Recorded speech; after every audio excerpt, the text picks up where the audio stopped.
Hey everyone, just wanted to show you my kayak crate. So a quick walk around. I got these triple rod holders on either side.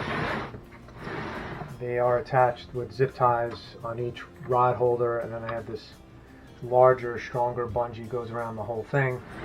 When I put it in the kayak, it ultimately hooks onto a bar that's on the kayak to secure it.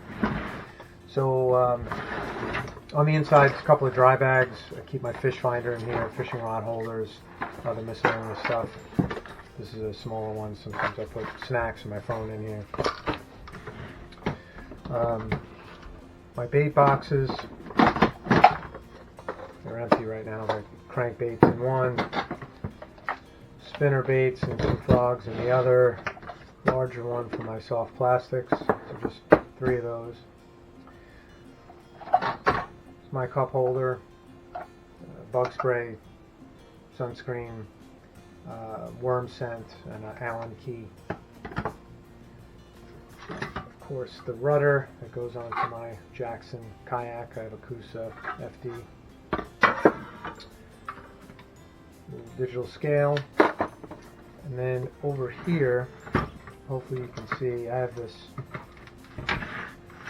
small piece of a 2x4 that I have secured on the inside, so I can screw this steel latch here and I can secure my anchor onto this. It's about a 20-foot anchor line, 3.5-pound steel anchor, and then I have it sitting in a 4-inch diameter piece of PVC that I just spray painted black, and have these really thick zip ties, 2 of them, to hold it in place. It doesn't go anywhere.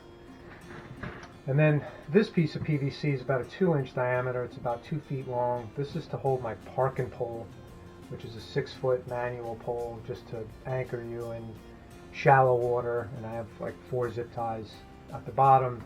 That also stays in place, doesn't go anywhere. So what I try to do is put everything in here that I need, that I have to put in my kayak, with the exception of some larger things, obviously, like the battery and the seat. But all the little things that go inside the kayak are basically just holding the crate. So thanks for watching. Leave any comments and questions, and happy fishing.